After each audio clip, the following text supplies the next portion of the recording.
Gender and communication is by far something that I find the most interesting both inside and outside of this class. Things like intergender communication, how the male and the female upbringing differ and how that shapes their communication patterns, but most of all, how non-cisgender people communicate and how their identity and experience have shaped this. I think this is especially important because it is not heavily studied, and as someone who is a transgender man myself, this topic is very near to me, and I think I have a uniquely inside perspective that I'd like to share and expand on throughout this analysis. I think that society puts a lot of pressure on how trans people should behave and communicate, especially transgender men. I think that a lot of transgender men take on stereotypical masculine communication patterns, things like being more instrumental in speech, taking up more space, or on the more negative aspect of things, being more aggressive and or taking on toxic masculine traits because they're insecure in their own masculinity.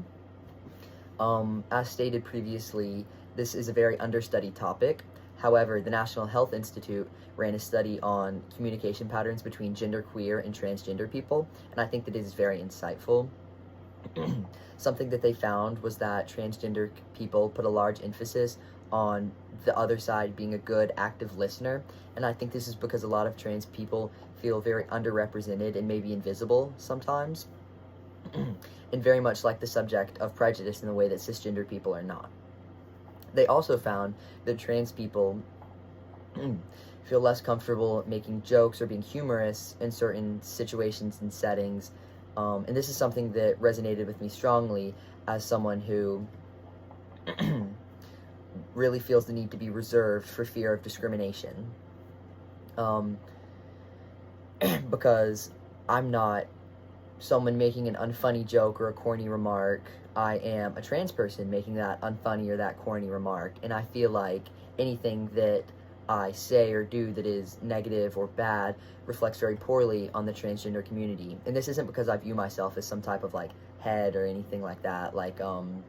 some trailblazer or anything, but I think in the South and in the Bible Belt specifically, this is something that a lot of transgender people experience. I am one of very few transgender people that attend my high school, and maybe one of,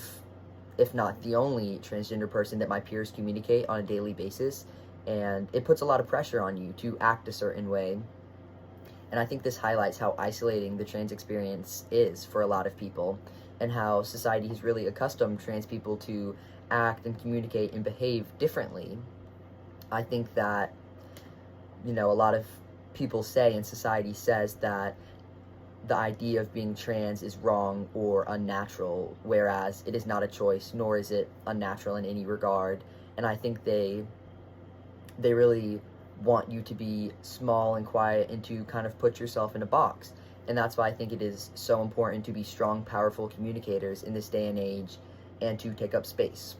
because we are people just like anybody else is, and we deserve to communicate just like anybody else.